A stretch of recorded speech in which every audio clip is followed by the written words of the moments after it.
नमस्कार साथियों। 5000 क्वेश्चन की सीरीज में आपका स्वागत है। साथियों, अगर आप आईटीआई स्टूडेंट हैं या फिर आप आईटीआई कर रहे हैं तो दोस्तों ये वीडियो आपके लिए बहुत ही हेल्पफुल होने वाली है। साथियों, आज से 5 से 10 सालों में जितने भी आईटीआई बेस के एग्जाम हुए हैं जिनमें क्वेश्चंस आए हुए थे उन क्वेश्चनों की दोस्तों अपन जो है यहाँ पर सीरीज लेकर आए, जिसमें अपन टोटल 5000 क्वेश्चन यहाँ पर जो है टारगेट करने वाले हैं।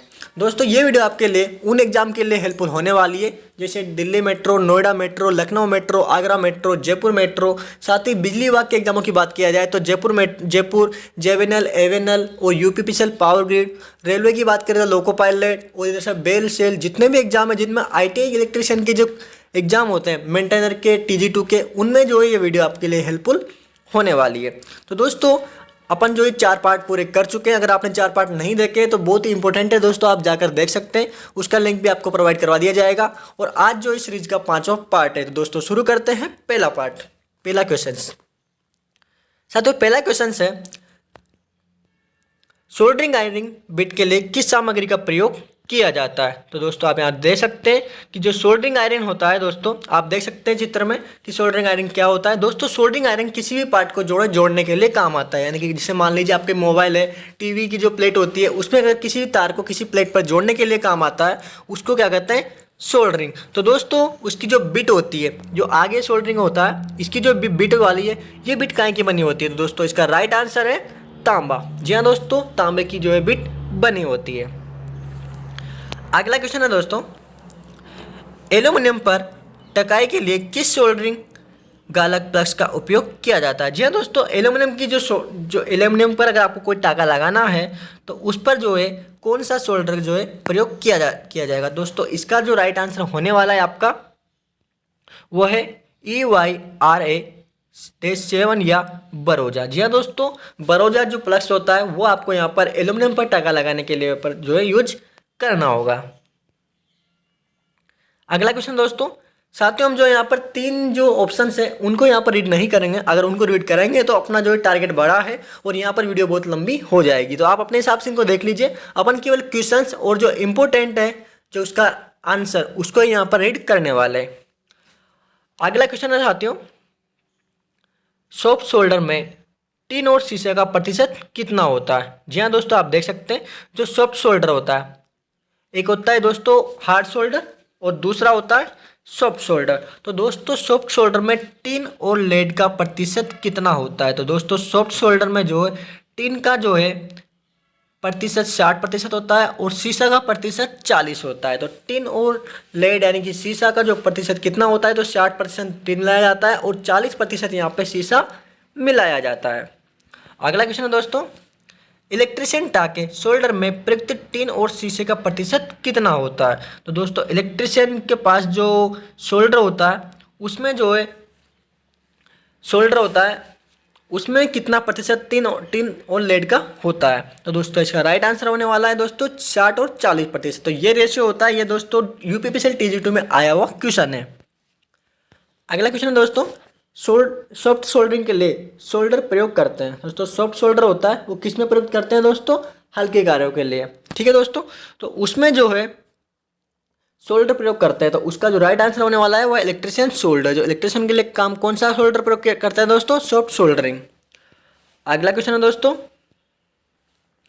निम्नलिखित कारणों में से किसी एक के कारण जोड़ों के ढीलेपन से बचने के लिए बिटना जोड़ को सोल्ड करना अनिवार्य है। दोस्तों एक जोड़ होता है जो कि तारों को लगाया जाता है। तारों के अलग अलग जॉइंट हो गए तो उसमें से एक जॉइंट है बिटनिया जॉइंट। ठीक है दोस्तों, उसमें जो है सोल्डर करना अनिवार्य होता है। वो क्यों होता है दोस्तों, वातावरण में परिवर्तन और कंपन के कारण। दोस्तों वातावरण में मान लीजिए बरसात हुई, मौसम खराब हुआ, मॉइस्चर आया, तो वो जॉइंट के बीच में अगर कोई गैप रहा तो वहाँ पर क्या होगा दोस्तों, स्पार्किंग होने के चांस होते हैं। इसलिए वहाँ पर जो है सोल्डर करना आवश्यक होता है। वो क्यों होता है कि वातावरण में परिवर्तन के कारण।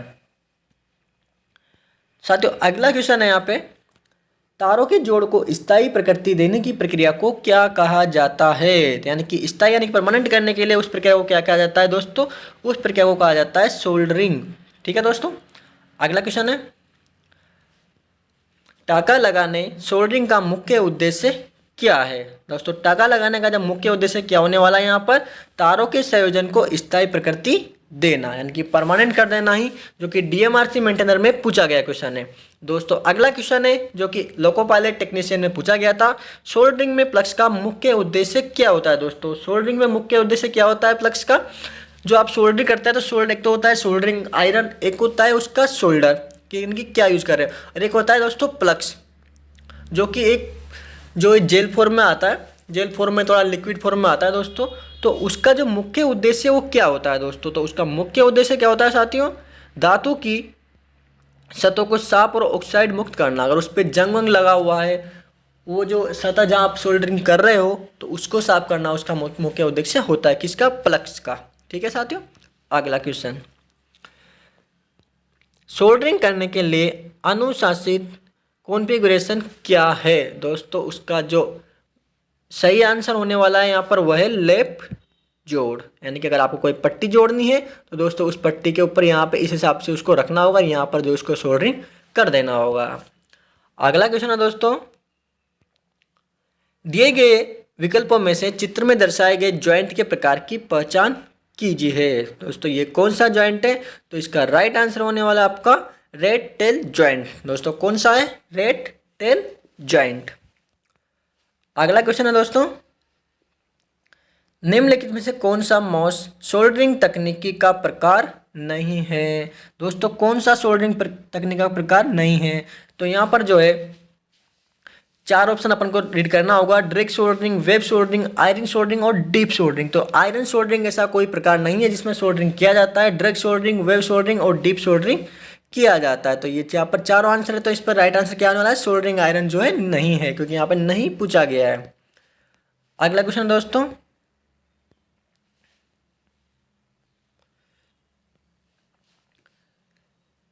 निम्न आरेख में दर्शाए गए जोड़ के प्रकार की पहचान कीजिए। तो दोस्तों ये क्वेश्चन अभी रिपीट हुआ है, इसमें आंसर क्या होने वाला है, रेट टेल ज्वाइंट।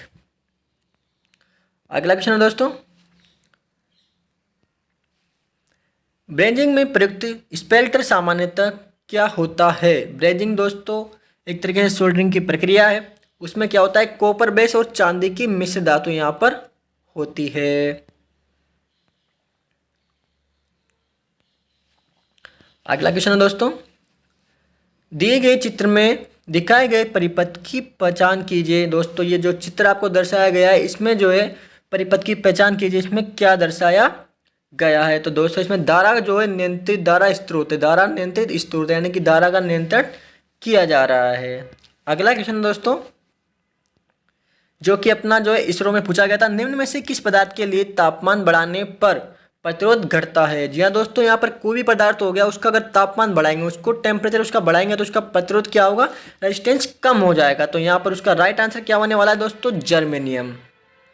तांबा जो होता है दोस्तों इसका तापमान बढ़ेगा तो इसका रेजिस्टेंस भी बढ़ता जाता है, लेकिन जो जर्मेनियम होता है दोस्तों अगर इसको आप गर्म करोगे तो इसका जो इसको अगर हीट दोगे तो इसका जो रेजिस्टेंस दोस्तों होगा वो क्या होगा दोस्तों, कम हो जाएगा। ठीक है साथियों, तो इसका राइट आंसर है डी।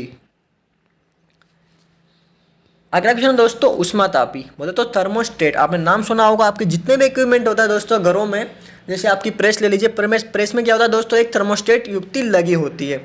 उसका मेन कारण क्या होता है, जब भी आपकी जो प्रेस है वो एक नियत तापमान से ज़्यादा गर्म होती है तो उसके बाद जो थर्मोस्टेट क्या होता है, सप्लाई को कट ऑफ कर देता है, जिससे कि आपकी जो हीटर एलिमेंट है वो जलने से बच जाता है। तो उसको कहते हैं थर्मोस्टेट। थर्मोस्टेट के लिए प्रयुक्त एक युक्ति है। तो यहाँ पर इसका आपका राइट आंसर है धारा का तापमान का पता लगाने तथा उसे नियंत्रित करने के लिए। जी हाँ दोस्तों, तापमान का पता लगाने और उसको नियंत्रित करने के लिए जो थर्मोस्टेट का प्रयोग किया जाता है कि कितना तापमान चल रहा है और उसको नियंत्रित करना है, एक नियत तापमान से ज़्यादा नहीं जाने देना है। तो उसका राइट आंसर होने वाला है यहाँ पर सी।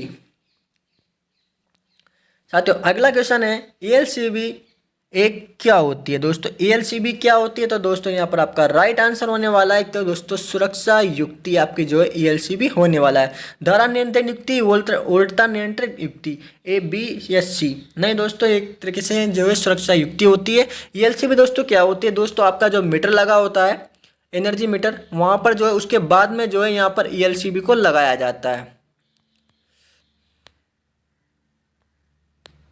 ठीक है दोस्तों, ईएलसीबी को यहाँ पर लगाया जाता है। उसके बाद में जो आपके घरों में जो है सप्लाई को दिया जाता है, यहाँ पर आपका जो है एक आइसोलेटर लगा दिया जाता है। तो ईएलसीबी की फुल फॉर्म क्या है दोस्तों? अर्थ लीकेज सर्किट ब्रेकर। क्या होता है दोस्तों? अर्थ लीकेज सर्किट ब्रेकर। तो अगला क्वेश्चन दोस्तों, निम्नलिखित में से कौन सा विद्युत प्रकाश से संरक्षण प्रदान करता है? तो दोस्तों यहाँ पर जो है विद्युत के प्रघात यानी कि जो विद्युत का जो शॉक होता है, विद्युत का जो झटका होता है, उससे जो है सुरक्षा प्रदान कौन करता है? तो यहाँ पर आपका राइट आंसर होगा दोस्तों ईएलसीबी। ईएलसीबी का भी फुल फॉर्म क्या बताए थे दोस्तों? अर्थ लीकेज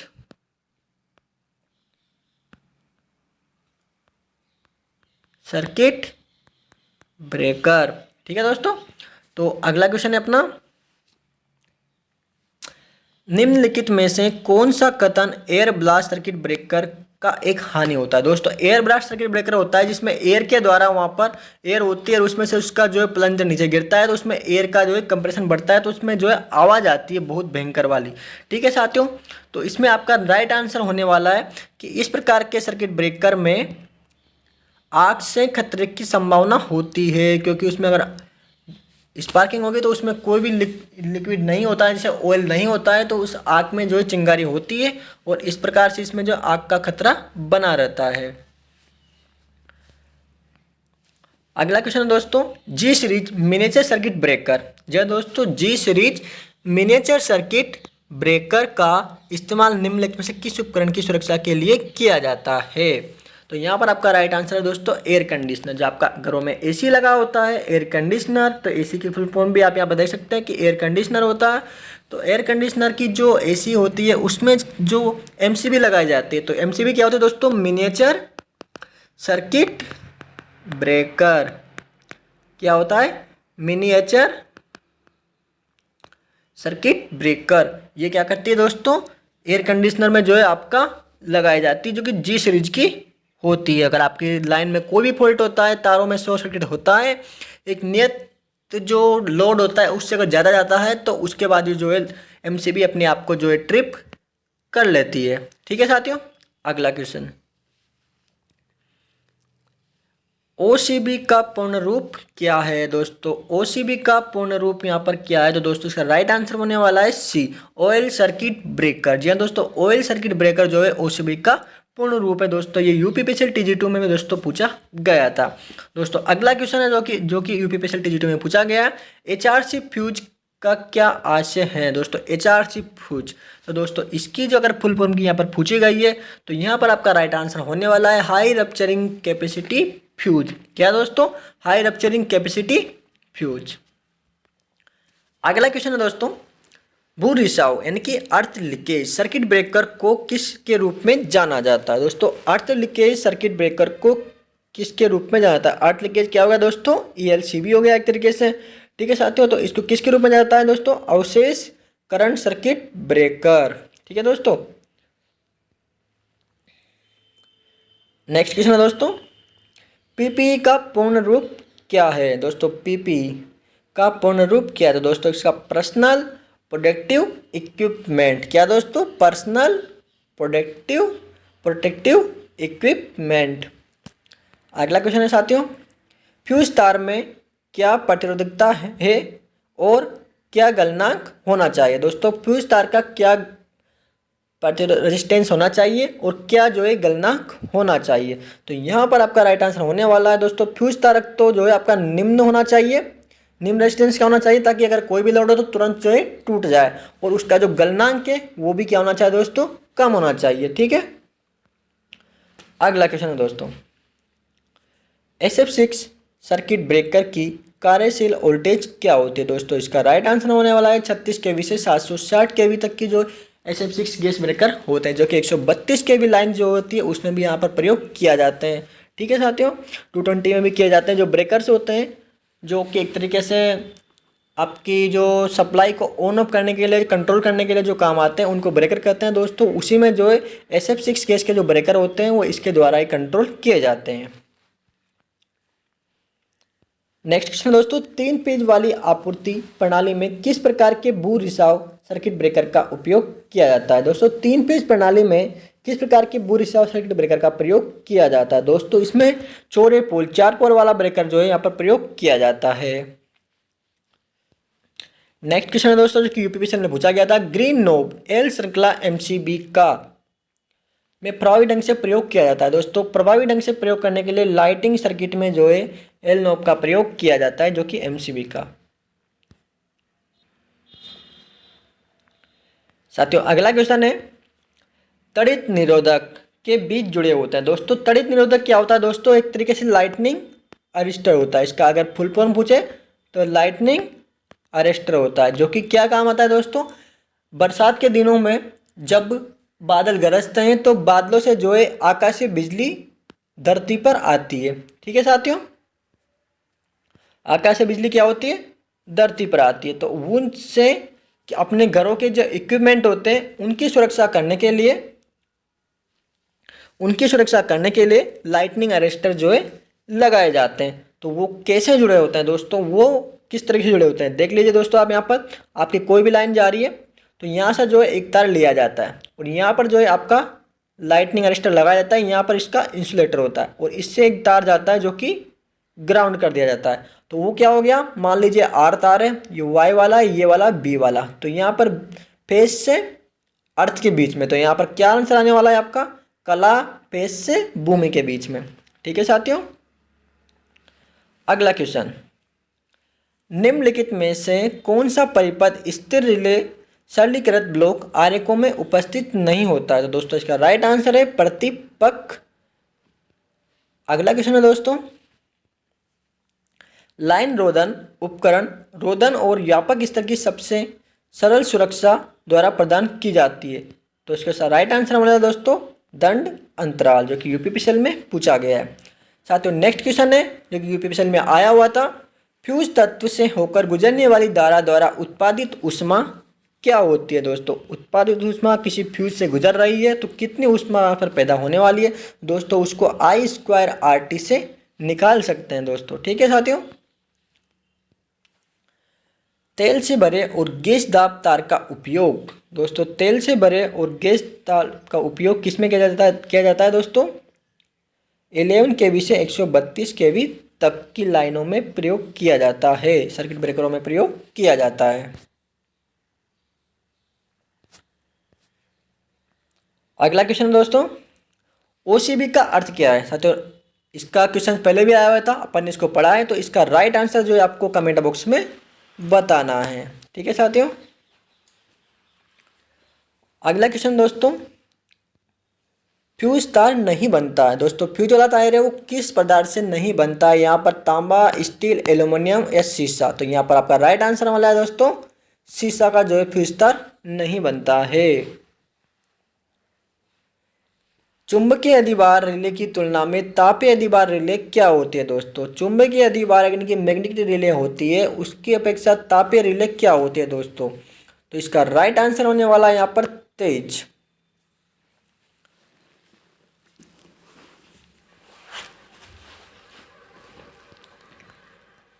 अगला क्वेश्चन दोस्तों, बकुल्स रिले आमतौर पर किस संरक्षण के लिए इस्तेमाल किया जाता है? तो दोस्तों इसका राइट आंसर वाला है दोस्तों ट्रांसफॉर्मर।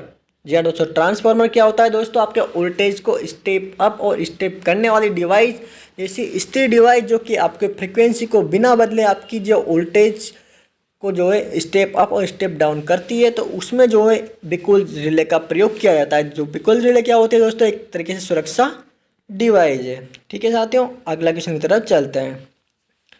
एक इलेक्ट्रिक इस्त्री आयरन में थर्मोस्टेट क्या करता है? दोस्तों जो आपकी घर की प्रेस होती है, इलेक्ट्रिक इस्त्री बोले तो आपके घर का जो आयरन जो इस्त्री होती है, प्रेस करने की मशीन जो होती है आप कपड़ों पर करते हैं, तो उसका थर्मोस्टेट क्या करता है दोस्तों? तो उसका राइट आंसर होने वाला है दोस्तों आपका स्विचिंग ऑन ऑफ के द्वारा ऊष्मा को कम करता है। दोस्तों अगर आपका जो टेम्परेचर है प्रेस का वो ज़्यादा हो जाता है तो थर्मोस्टेट उसकी सप्लाई को ऑटोमेटिकली जो है ऑफ कर देता है, जिससे कि आपका एलिमेंट और कपड़े यहाँ पर सुरक्षित रह सकें।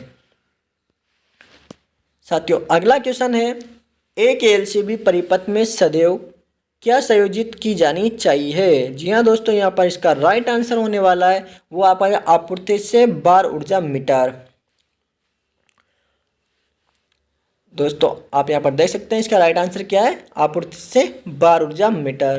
दोस्तों अगला क्वेश्चन है आपका यहाँ पर, स्विचों को क्या एसेसरीज के रूप में वर्गीकृत किया जाता है। दोस्तों स्विचों को जो है कंट्रोलिंग डिवाइस के रूप में प्रयोग किया जाता है। जो आपके घर के स्विच होते हैं, बटन होते हैं, उनको जो है एक तरीके से अपन बल्ब को क्या करते हैं दोस्तों, कंट्रोल करते हैं। तो किस में आ गई है, कंट्रोलिंग डिवाइस में। अगला क्वेश्चन है साथियों, किसी सर्किट में थर्मोस्टेट स्विच का उपयोग करने का उद्देश्य क्या होता है। दोस्तों सर्किट में थर्मोस्टेट लगाने का उद्देश्य क्या होता है साथियों, तो इसका राइट आंसर है दोस्तों तापमान को नियंत्रित करने के लिए। अगला क्वेश्चन है दोस्तों, सुरक्षा उपकरण के तौर पर इनमें से किसको प्रयोग में लाते हैं। दोस्तों सुरक्षा डिवाइस इसमें से कौन सी है जिसको उपयोग में लाते हैं। दोस्तों फ्यूज भी है, रिले भी है और एमसी भी है। तो यहाँ पर आपका राइट आंसर होने वाला है ऑल ऑफ दीज। अगला क्वेश्चन है दोस्तों, संलग्न फ्यूज का प्राथमिक कार्य क्या है। दोस्तों फ्यूज का जो प्राथमिक कार्य क्या होता है, तो दोस्तों इसका अतिवार प्रवाह से बचाना होता है। अगर आपकी धारा कोई एक नियत धारा से ज़्यादा धारा प्रवाहित होगी तो उससे आपके जो इक्विपमेंट लगे हुए हैं, कोई भी बल्ब हो गया, पंखा हो गया, कोई भी टीवी फ्रिज हो गया, तो उससे सुरक्षा वो खराब हो उससे पहले ही फ्यूज अपने आप को जो है नष्ट कर लेता है। तो दोस्तों यहाँ पर अगला क्वेश्चन की बात किया जाए, फ्यूज किस सिद्धांत पर कार्य करता है। तो दोस्तों यहाँ पर आपका राइट आंसर होने वाला है, तो वह है आपका बी। जी हाँ दोस्तों, तापीय प्रभाव पर जो है आपका फ्यूज काम करता है। नेक्स्ट क्वेश्चन है दोस्तों, फ्यूज के विरुद्ध सुरक्षा प्रदान करता है। दोस्तों फ्यूज के विरुद्ध शॉर्ट सर्किट और ओवरलोड। अगर दोस्तों आपके जो सर्किट है घरों में अगर फ्यूज लगे हुए हैं, तो अगर घरों में कोई भी दो तार फेज और न्यूट्रल आपस में बढ़ जाते हैं या फिर आप नियत लोड से ज़्यादा लोड उस पर डाल देते हैं, तो उससे आपके इक्विपमेंट को कोई भी दिक्कत ना हो, इसलिए उससे जो है सुरक्षा करता है। अगला क्वेश्चन है दोस्तों, निम्नलिखित में से कौन से अरेस्टर में सींग के आकार की धातु की रोड होती है। दो रोड होती है जो हवा की दूरी से अलग की होती है। तो दोस्तों इसमें आपका राइट आंसर है हॉर्न गैप लाइटिंग अरेस्टर। दोस्तों हॉर्न गैप लाइटिंग अरेस्टर क्या होता है दोस्तों, इसमें जो है सींग के आकार की जो है दो पत्तियां लगी होते हैं इस तरीके से, तो इसको क्या बोलते हैं, यहाँ पर गैप होता है तो इसको बोलते हैं हॉर्न गैप लाइटनिंग अरेस्टर। ये क्या करता है, आकाशीय बिजली से सुरक्षा प्रदान करता है। अगला क्वेश्चन है साथियों, पृथ्वी पर आने वाली उच्च वोल्टेज की लहर को मोड़ने के लिए पृथ्वी और लाइन के बीच जुड़ा हुआ वर्दी डाइवर्टर सर्ज डाइवर्टर के रूप में जाना जाता है। तो इसका राइट आंसर है बिजली रोधक या लाइटनिंग अरेस्टर। नेक्स्ट क्वेश्चन है दोस्तों, उच्च वोल्टेज के प्रति सुरक्षा के लिए निम्नलिखित में से कौन सी त्वरित निरोधक लाइटनिंग अरेस्टर का इस्तेमाल किया जाता है। दोस्तों यहाँ पर क्या दिया रखा है, हाई वोल्टेज में लाइटनिंग अरेस्टर कौन सा प्रयोग किया जाता है। दोस्तों इसका राइट आंसर है थायराइड लाइटनिंग अरेस्टर। जी हाँ दोस्तों, थायराइड लाइटनिंग अरेस्टर होता है जो कि उच्च वोल्टेज के जो लाइन्स होती है उनकी सुरक्षा के लिए, उपकेंद्रों की सुरक्षा के लिए यहाँ पर प्रयोग किए जाते हैं। साथियों अगला क्वेश्चन है, ऊर्जा का अपव्यय जो गर्मी के रूप में प्रकट होता है के फलस्वरूप होता है। दोस्तों किसके रूप में होता है दोस्तों, हिस्टैरिसीस के रूप में। ठीक है साथियों, हिस्टैरिसीस क्या होता है दोस्तों, किसी भी जो कुंडली हो गए उसको अगर अपन मैग्नेटिक करेंगे फिर उसके बाद में उसको आप डीमैग्नेटिक करेंगे तो उसमें जो ऊर्जा होगी, ऊर्जा को खपत होगी, उसको क्या कहते हैं दोस्तों, हिस्टैरिसीस कहते हैं। ठीक है साथियों, तो वो किसके रूप में प्रकट होता है, हिस्टैरिसीस के रूप में। तो राइट आंसर होने वाला है आपका हिस्टैरिसीस, जो कि डीएमआरसी मेंटेनर में आया हुआ क्वेश्चन है। अगला क्वेश्चन है दोस्तों, जो कि दिल्ली मेट्रो में पूछा गया था, हीटर बेस के लिए किस रोधन सामग्री का प्रयोग किया जाता है। दोस्तों आपका घर का जो हीटर होता है उसमें जो नीचे का जो बेस होता है, जो स्प्रिंग को जहाँ पे लगाया जाता है, वो किस सामग्री का बना होता है दोस्तों। तो इसका राइट आंसर होने वाला दोस्तों बेकेलाइट का।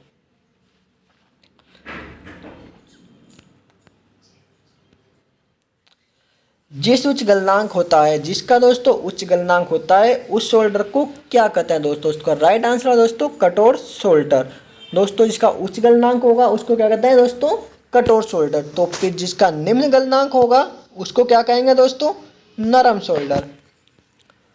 अगला क्वेश्चन है साथियों, एएन सर्किट ब्रेकर में सर्किट का निर्माण और विच्छेदन किस माध्यम से होता है। दोस्तों एयर सर्किट ब्रेकर हो गया, उसमें जो इस सर्किट का निर्माण किसके माध्यम से होता है, तो उसका जो निर्माण होता है और विच्छेदन होता है वो होता है हवा के माध्यम से। दोस्तों अगला क्वेश्चन है जो BRTG2 में पूछा गया था, तो उसका क्वेश्चन देख सकते हैं अपन यहाँ पर, उस अधिकतम शक्ति को क्या कहा जाता है जिस किसी फॉल्ट के अंतर्गत एक सर्किट ब्रेकर सुरक्षित रूप से बाधित कर सकती है। दोस्तों उस अधिकतम शक्ति को क्या कहा जाता है जिसमें जो है सर्किट ब्रेकर सुरक्षित रूप से बाधित कर सकते हैं, तो दोस्तों उसको कहा जाता है रप्चरिंग कैपेसिटी। रप्चरिंग कैपेसिटी कहा जाता है जो कि उस अधिकतम शक्ति से पहले उसको बाधित यानी कि अलग कर देती है। अगला क्वेश्चन है साथियों, सामान्यतः परिस्थितियों के साथ साथ असामान्य परिस्थितियों के अधीन एक पावर सर्किट का निर्माण और विच्छेदन में सक्षम डिवाइस को क्या कहा जाता है। दोस्तों कोई भी परिस्थिति हो, चाहे वो सामान्य हो या असामान्य हो, उसमें डिवाइस को जो है विच्छेदन करने का काम करता है। दोस्तों उसका क्या काम है, स्टार्टर। नेक्स्ट क्वेश्चन दोस्तों, निम्नलिखित में से किस सर्किट ब्रेकर को शोर परेशानी के संभावित स्रोत माना जाता है। दोस्तों कौन सा सर्किट ब्रेकर है जिसमें जो कि आवाज़ आती है, तो उसका राइट आंसर है दोस्तों air blast circuit breaker. Oil circuit breaker में नेक्स्ट क्वेश्चन दोस्तों जो कि BRTG2 में पूछा गया था, ऑयल सर्किट ब्रेकर में इंसुलेटिंग ऑयल उदाहरण के लिए ट्रांसफार्मर ऑयल किस लिए प्रयुक्त किया जाता है। दोस्तों एक ऑयल सर्किट ब्रेकर होता है, एयर सर्किट ब्रेकर होता है, SF6 गैस सर्किट ब्रेकर होता है। तो यहाँ पर पूछा गया है ऑयल सर्किट ब्रेकर में जो ऑयल भरा जाता है वो क्यों भरा जाता है, तो दोस्तों उसका है स्पूलिंग के शमन के लिए, यानी कि जब ब्रेकर लगता है तो वहाँ पर जो है पोल आपस में चिपकते हैं, तो चिपकने टाइम जो आर्क पैदा होती है, जो स्पार्किंग पैदा होती है, जो गर्मी पैदा होती है, जो उष्मा पैदा होती है, उसको ठंडा करने के लिए वहाँ पर जो है ऑयल का प्रयोग किया जाता है, इसलिए ऑयल सर्किट ब्रेकर इसे जाना जाता है। ठीक है साथियों आपका कोई भी डाउट हो तो आप कमेंट बॉक्स में कमेंट कीजिए, और जो भी आपके साथी जो ITI कर रहे हैं या पर उन्होंने ITI कर लिए, कॉम्पिटिटिव एग्जाम की तैयारी कर रहे हैं, तो उनके साथ इस वीडियो को शेयर कीजिए। दोस्तों अगला क्वेश्चन की तरफ चलते हैं, किस प्रकार के सर्किट ब्रेकर में कंप्रेस्ड एयर प्रयुक्त की जाती है, तो दोस्तों इसका आंसर है एयर ब्लास्ट सर्किट ब्रेकर में कंप्रेस्ड एयर प्रयुक्त की जाती है। दोस्तों अगला क्वेश्चन है, नेशनल इलेक्ट्रिक कोड NEC के अनुसार मोटर लोड के लिए ओवरलोड रिले सेटिंग कितनी होनी चाहिए। दोस्तों जो मोटर होती है अभी घर की, उसके ओवरलोड जो OLC होती है ओवरलोड रिले, उसकी सेटिंग कितनी होनी चाहिए, तो दोस्तों उसकी सेटिंग होनी चाहिए 175% फुल लोड करंट पर। ठीक है साथियों। अगला क्वेश्चन है दोस्तों, सर्किट ब्रेकर में उस करंट को क्या कहा जाता है जो सर्किट के अलग होने से पहले मौजूद रहता है।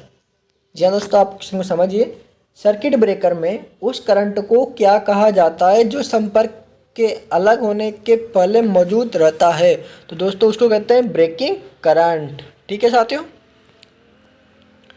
अगला क्वेश्चन दोस्तों, निम्नलिखित में से कौन सा पदार्थ फ्यूज वायर के रूप में उपयोग नहीं किया जाता, तो दोस्तों उसका राइट आंसर होगा दोस्तों कागज। बहुत ही सिंपल क्वेश्चन है और ये लोको पायलट में पूछा गया था। अगला क्वेश्चन है दोस्तों यहाँ पर, डेड टन कंडीशनर के लिए किस सर्किट ब्रेकर का प्रयोग किया जाता है। दोस्तों डेड टन का है आपके घर का AC, उसमें आपको अगर कोई MCB लगानी है तो कितने MCB आपको यहाँ पर लगाना होगा, तो यहाँ पर देख सकते हैं नॉर्मल अगर 1 टन की बात किया जाए यहाँ पर डेढ़ टन की, तो यहाँ पर सिंपली यहाँ पर जो है 3500 वाट बनने वाला है, और उसमें आपको जो है आपके जो घर की जो सप्लाई है उसका आपको यहाँ पर भाग दे देना है, तो आपका जो सिंपल निकल के आता है वो अप्रोक्स 20 एम्पर की आप इसमें MCB लगा सकते हो, जिससे कि आपका जो एयर कंडीशनर है आराम से चल जाएगा। जैसे साथियों आप मान लीजिए कि आपका घर का कोई हीटर है, वो है कि 2000 वाट का हीटर है।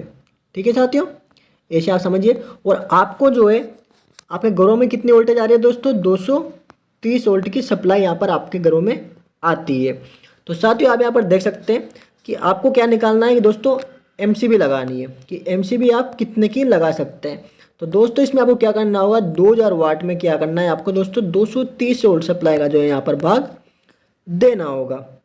तो जो आपकी जो तो दोस्तों आप इसमें डिवाइड करेंगे तो आपका यहाँ पर सिंपली जो है 8.6 के समथिंग आपका यहाँ पर आने वाला है, यानी कि आप 8 एम्पियर या 8 एम्पियर के 10 एम्पियर की एमसीबी इसमें लगा सकते हैं, या फिर 8 की आप की लगा सकते हैं। तो इस हिसाब से आप घरों में निकाल सकते हैं कि आपका जो कोई इक्विपमेंट है तो उसमें आपको कितने एम्पियर की एमसीबी यहाँ पर लगानी होगी, जिससे कि कोई भी शॉर्ट सर्किट या फॉल्ट होता है तो उसमें आपका जो इक्विपमेंट को कोई नुकसान ना हो। साथियों अगला क्वेश्चन है, रक्षित परिपथ को बाईपास करने वाली तार को क्या कहा जाता है। दोस्तों कोई भी परिपथ है उसमें आपको कोई भी तार को बाईपास अगर आपने कर दिया है, मान लीजिए दोस्तों यहाँ पर ये स्विच लगा हुआ है, ये यहाँ पे स्विच लगा हुआ है, यहाँ पर जो है आपका ये बल्ब लगा हुआ है। अब आपका ये स्विच जो है खराब हो गया है। कौन सा स्विच दोस्तों, ये स्विच आपका ख़राब हो गया है। तो आपने क्या किया, यहाँ से एक तार जोड़ा और ऐसे कर दिया इसको, तो ये स्विच का कोई मतलब नहीं रहा, डायरेक्ट चालू हो जाएगा। तो ये स्विच को क्या, इस तार को क्या बोलते हैं, जंपर। ठीक है दोस्तों। अब आपने देखा होगा आपके जो गांव में जो पोल और लगे रहते हैं उसमें तार लगे रहते हैं ऐसे इस तरीके से। तो यहाँ पर क्या होता है, इस तरीके से जो तार लगाए जाते हैं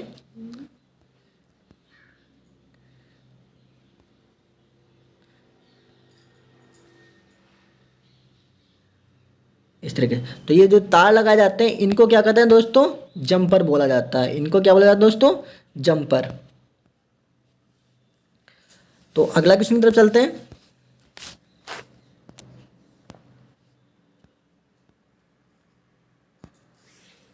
सिंगल पोल स्विच की ऊंचाई क्या होनी चाहिए। दोस्तों आपका घरों में जो बोर्ड लगाया जाता है तो यहाँ पर आपका घर का बोर्ड लगाया जाता है, तो यहाँ पर आपकी जो ज़मीन है उससे जो दूरी ऊंचाई होनी चाहिए वो होनी चाहिए 1.5 मीटर की। ठीक है साथियों, 1.5 मीटर की ऊंचाई पर आपको बोर्ड लगाना चाहिए। क्यों लगाना चाहिए, आपके घर में जो बच्चे होते हैं, छोटे बच्चे होते हैं, वो उनका जो हाथ नहीं पहुँच सकता और उनको जो है कोई नुकसान ना हो, इसलिए यहाँ पर जो है कम से भी कम जो है 1.5 मीटर की ऊंचाई पर जो है आपको जो स्विच बोर्ड लगाना चाहिए। अगला क्वेश्चन दोस्तों, प्रगलन घटक हमेशा होना चाहिए। दोस्तों फ्यूजिंग फैक्टर यहाँ पर क्या होना चाहिए। तो दोस्तों लोको पायलट में पूछा गया क्वेश्चन है, तो दोस्तों वो होना चाहिए दोस्तों आपका यहाँ पर 1 से अधिक। ठीक है साथियों। अगला क्वेश्चन दोस्तों, यदि प्रचालन धारा 10 एम्पीयर से 100 एम्पीयर के बीच है तो परिपथ को सुरक्षित ढंग से ब्रेक करने के लिए किस उपकरण का प्रयोग किया जाता है। दोस्तों 10 एम्पीयर से 100 एम्पीयर तक का लोड है तो उसमें आपको जो है नॉर्मली आपको जो है एमसीबी का प्रयोग करना चाहिए। क्या करना चाहिए, एमसीबी का। एमसीबी क्या होते हैं दोस्तों, मिनिएचर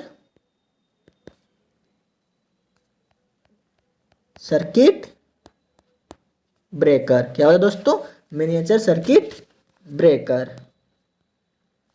अगला क्वेश्चन दोस्तों, किसी फ्यूज का फ्यूजिंग एलिमेंट किससे बना होता है। दोस्तों जो फ्यूज होता है उसका एलिमेंट कहाँ से बना होता है दोस्तों, होता है तांबे से, कॉपर से जो है फ्यूज का एलिमेंट बना होता है। साथियों अगला क्वेश्चन दोस्तों, एमपीसीबी का पूरा नाम क्या है। दोस्तों यहाँ पर एमपीसीबी का पूरा नाम क्या है दोस्तों, मोटर प्रोटेक्शन सर्किट ब्रेकर जो है एमपीसीबी का पूरा नाम है। क्या दोस्तों, motor protection circuit breaker. I hope दोस्तों आपको वीडियो पसंद आया होगी। आपके जितने भी दोस्त हैं जो आईटीआई कर लिए या फिर आईटीआई के बाद जो कॉम्पिटिटिव एग्जाम की तैयारी कर रहे हैं तो उनके साथ इस वीडियो को शेयर कीजिए ताकि उनको भी हेल्प हो सके।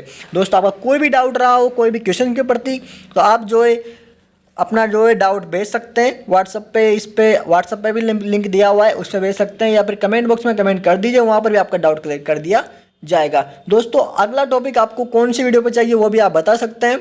आए दोस्तों आपको वीडियो पसंद आए होगी, मिलते हैं नेक्स्ट वीडियो में, तब तक के लिए जय Hind. Right now and press the bell icon. Never miss an update.